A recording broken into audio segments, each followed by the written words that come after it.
తిరుపతిలో యువజన కాంగ్రెస్ ఆధ్వర్యంలో అంబేద్కర్ విగ్రహం వద్ద నిరసన కార్యక్రమం చేపట్టారు. ఓట్చోర్ గద్దెచోడ్ అంటూ కరపత్రాల ఆవిష్కరణ కార్యక్రమం నిర్వహించారు. భారతదేశంలో ఎన్నికల కమిషన్ బీజేపీకి ఏజెంట్గా మారిపోయారని, ఓట్చోరీలో బీహార్లో గానీ, అంతకుముందు జరిగిన కర్ణాటక, గుజరాత్, మహారాష్ట్రలో గానీ ఈవీఎంలను ట్యాంపరింగ్ చేసి గెలిచారని ఆరోపించారు.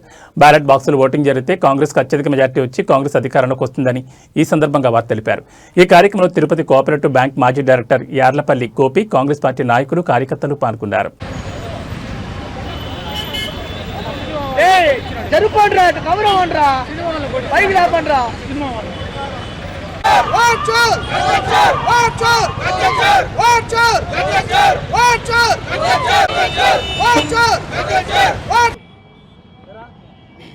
ఈరోజు ఏదైతే ఉందో కర్ణాటకతో మొదలయ్యి బీహారు, హర్యానా వరకు దొంగ ఓట్లతో గద్దెనెక్కిన బీజేపీ గుర్తుపెట్టుకో, ఒక ఓటు ఒక ఆధార్ అనే సందేశాన్ని రాజ్యాంగంలో ఉంటే మీరు ఓట్లో మనిషి లేకపోయినా ఒక్కొక్కరికి 10 బూతుల్లో 22 ఓట్లు ఎలా సృష్టిస్తారు? ఇది గుర్తుపెట్టుకో. వేసే యువజన కాంగ్రెస్ ఒక్కరోజు ప్రతిరోజు దొంగ ఓట్లు పట్టు వేస్తూనే ఉంటుంది.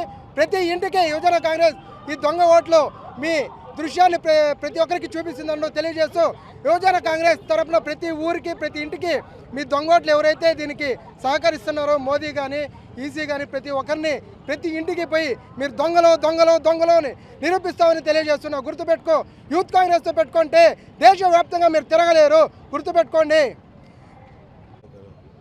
భారతదేశ ఎన్నికల కమిషనరు బీజేపీకి ఏజెంట్గా మారిపోయినారు. అదేవిధంగా ఈ ఓటు చోరీలో బీహార్లో కానీ, అదేవిధంగా గతంలో గుజరాత్, కర్ణాటక, మహారాష్ట్రలో కానీ ఓటు చోరీ జరిగింది. ఈవీఎంలను ఇజ్రాయెల్ పరికరాలతో ట్యాంపరింగ్ చేసి దొండుదారిన బీజేపీ గెలుస్తూ ఉన్నది. దీనికి ఎన్నికల కమిషన్ ఒత్తిడి పలుకుతూ ఉన్నది. ఈ భారతదేశ ప్రజాస్వామ్య వ్యవస్థను, ఓటు హక్కును దుర్యోగం చేస్తూ ఉన్నది. కాబట్టి భారతదేశంలో ఇప్పుడు చీకట్లో నడుస్తూ ఉన్నది. రాబోయే కాలంలో నరేంద్ర మోడీ గారు తగిన మూల్యం చెల్లించుకుంటారు.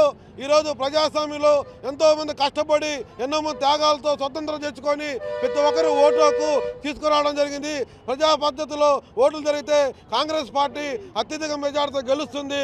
అది దృష్టిలో పెట్టుకొని బీజేపీ అడ్డదారుల్లో పోయి ఓటు చోరీ చేసి ఎన్నికల కమిషన్ని తన ఏజెంట్గా నియమించి ఎన్నికల్ని దురాక్రమంగా గెలుస్తూ కాంగ్రెస్ పార్టీని, ప్రతిపక్షాలని గొంతు లేకుండా ప్రజాస్వామ్య దాడి చేస్తూ ఉంది. రాబోయే కాలంలో బీజేపీని ఈ దేశం నుండి తరువు కొట్టే అవకాశం కల్పిస్తున్నారు. తస్మాత్ జాగ్రత్త. నరేంద్ర మోడీ ప్రజాస్వామ్యాన్ని కాపాడడానికి కాంగ్రెస్ పార్టీ ప్రజాపక్షాన పోరాడుతూనే ఉంటుందని జై హింద్, జై కాంగ్రెస్. ఎలక్షన్ కమిషన్లో సుప్రీంకోర్టు జడ్జి గారు మెంబర్గా ఉండేవాళ్ళు. ఇప్పుడు అది తీసేసి నరేంద్ర మోడీ గారు, అమిత్ షా గారు వీళ్ళే ఏజెంట్లు అయ్యి ఈరోజు వాళ్ళే మ్యానిపులేటెడ్ చేసేసి ఓట్ చోరీ పైన ఈరోజు ఈవీఎంలో వాళ్ళు ఈరోజు మొబైల్ ఆపరేటింగ్తోనే కొన్ని కిలోమీటర్లు ఆపరేట్ చేయొచ్చు. అట్లా ఇప్పుడు ఏసీలు ఎట్లా మనం ఆపరేట్ చేస్తామో రిమోట్తో, అలానే ఈవీఎంలు కూడా ట్యాంపరింగ్ చేసుకొని ఈరోజు అత్యధిక మెజారిటీతో వాళ్ళు గెలుస్తున్నారు. ఈరోజు మనకి బ్యాలెట్ వస్తే అత్యధిక మెజారిటీతో కాంగ్రెస్ పార్టీ ఫామ్ అవుతుంది, దేశమంతా ఫామ్ అవుతుంది. మంచి అవకాశాలు ఉన్నాయి. వాళ్ళు ఓట్ చోరీ వల్ల గవర్నమెంట్ ఫామ్ చేస్తున్నారని జాగ్రత్త బీజేపీ గవర్నమెంట్ కని తెలియజేస్తున్నాం.